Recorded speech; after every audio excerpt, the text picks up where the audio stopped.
Good morning friends. आज की इस वीडियो में हम बात करेंगे जावास्क्रिप्ट कंडीशनल स्टेटमेंट्स। दोस्तों, जावास्क्रिप्ट कंडीशनल स्टेटमेंट्स आपके 5 टाइप के होते हैं, जिसमें पहला आता है इफ, दूसरा if else, third if else if, and fourth nested if else, and fifth आता है आपका स्विच। तो ये आपके कंडीशनल स्टेटमेंट्स होते हैं। कंडीशनल स्टेटमेंट का यूज़ हम किसी भी कंडीशन को चेक करने के लिए करते हैं। अगर आपकी कंडीशन ट्रू है तो ही वो आपके प्रोग्राम को एग्जीक्यूट करता है। इसको एक एग्जांपल के थ्रू हम समझते हैं कि अगर आपकी एज इज़ ग्रेटर देन है 18 से, यानी आपकी जो एज है वो 18 से ज़्यादा है, तो क्या होगा? You are eligible for vote. आप वोट देने के लिए एलिजिबल हो। अदरवाइज आपकी एज जो है वो 18 से कम है, तो यूज़र को क्या मैसेज होना चाहिए? You are not eligible for vote. तो इस टाइप का जो प्रोग्राम है वो हम कंडीशनल स्टेटमेंट्स का यूज़ करके बना सकते हैं। ठीक है, तो चलिए शुरू करते हैं। हमने एक फाइल बना रखी है, इसको ओपन करते हैं। Open with notepad, JavaScript conditional statements. तो इसके अंदर जो सबसे पहला अपना कंडीशनल स्टेटमेंट है वो होता है इफ। तो इफ स्टेटमेंट का यूज़ करके हम एक प्रोग्राम बनाएंगे वोटिंग से रिलेटेड। तो सबसे पहला काम होता है एक वेरिएबल डिक्लेयर करना। हम वोटिंग से रिलेटेड बना रहे हैं प्रोग्राम, तो सबसे पहले वोटर जो आपका है उसकी एज पता होनी चाहिए। तो एक वेरिएबल बनाते हैं एज नेम का, उसके अंदर हम यूज़र की जो एज है वो असाइन करा देते हैं। तो यूज़र की जो एज है हम डाल देते हैं, चलिए 19। ठीक है, एक वेरिएबल बनाया एज, जिसके अंदर हमने यूज़र की एज डाल दी। अब नेक्स्ट स्टेप में हम चेक करते हैं, यानी कंप्यूटर को थोड़ी पता है कि उसकी एज क्या है, वो पहले इसको चेक करेगा। तो चेक कौन से स्टेटमेंट से करेगा? कंडीशनल स्टेटमेंट से, जिसमें पहला आता है अपना इफ। सो स्टार्ट करते हैं। तो इफ का सिंटेक्स भी हमें पता होना चाहिए कैसे लिखते हैं। तो सबसे पहले लिखेंगे इफ और स्मॉल ब्रैकेट्स, इसके अंदर हमेशा आपकी कंडीशन लिखी जाती है। ठीक है, फिर उसके बाद कर्ली ब्रेसेस स्टार्ट और क्लोज, और इन दोनों ब्रैकेट्स के बीच में आपका जो भी स्टेटमेंट होता है वो लिखा जाता है। ये आपका इफ जो कंडीशनल स्टेटमेंट्स होते हैं उनका सिंटेक्स है, या उसको लिखने का तरीका है। तो इसी सिंटेक्स को फॉलो करते हुए हम लिखते हैं, यानी चेक करते हैं। तो इफ के ब्रैकेट के अंदर हमें क्या लिखनी है? कंडीशन। तो कंडीशन क्या बनानी है कि जो यूजर की एज है क्या वो ग्रेटर देन है 18 से।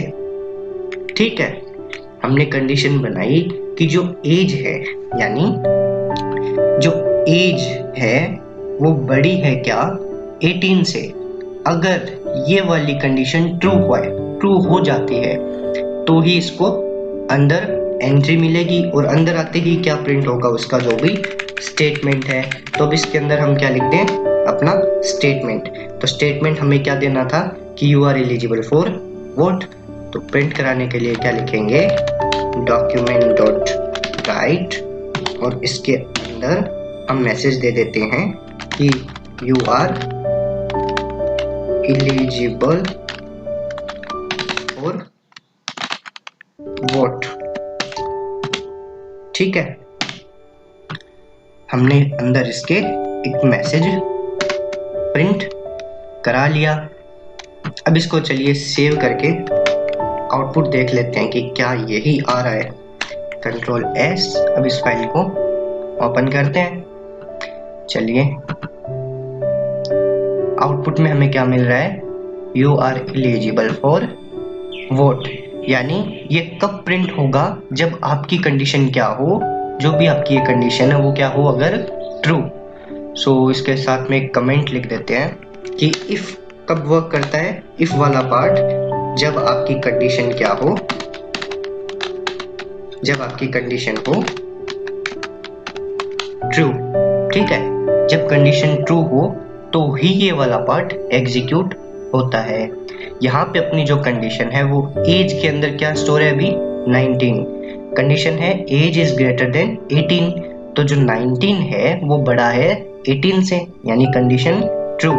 तो कंडीशन ट्रू होती इसके अंदर एंट्री मिली और ये वाला जो आपका स्टेटमेंट था वो प्रिंट हो गया। चलिए चेक करते हैं कि अगर हमारी जो कंडीशन है वो फॉल्स हो जाए तो क्या हमें आउटपुट शो करता है।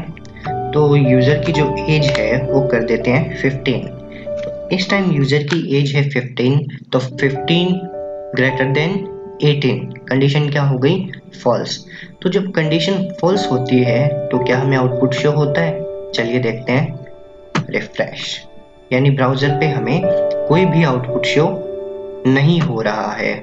सो अगर आपकी कंडीशन फॉल्स हो तो भी यूज़र को कोई ना कोई मैसेज शो करना चाहिए। तो उसके लिए जावास्क्रिप्ट के अंदर एल्स कंडीशनल स्टेटमेंट का यूज़ किया जाता है। तो यहाँ पे अब हम इसके नीचे एल्स कंडीशनल स्टेटमेंट लिखते हैं। एल्स कब एग्जीक्यूट होता है, जब आपकी कंडीशन फॉल्स हो। तो चलिए एल्स पार्ट बनाते हैं। एल्स का सिंटेक्स एकदम इजी होता है, इसके अंदर हमें कोई भी कंडीशन लगानी नहीं पड़ती, क्योंकि कंडीशन इफ के अंदर हम लगा चुके होते हैं। अगर इफ वाली कंडीशन ट्रू होगी तो आपको ऊपर वाला जो स्टेटमेंट है वो प्रिंट हो जाएगा। अगर आपकी कंडीशन फॉल्स हो गई तो कौन सा पार्ट एग्जीक्यूट होगा, एल्स पार्ट, और उसके अंदर क्या शो करवाना है हमें कि अगर एज 18 से ज़्यादा है तो you are eligible for vote, otherwise you are not eligible for vote, document dot write। अब मैसेज शो करा देते हैं कि इसी को कॉपी कर लेते हैं, कंट्रोल सी एंड इसके अंदर पेस्ट कर देते हैं। तो चलिए हमने एल्स वाला पार्ट भी बना लिया है।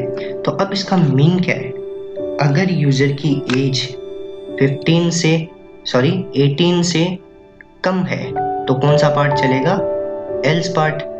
ठीक है, अदरवाइज इफ वाला पार्ट तो चलता ही है जब आपकी कंडीशन ट्रू हो। तो एल्स वाला कब चलेगा, जब आपकी कंडीशन फॉल्स हो।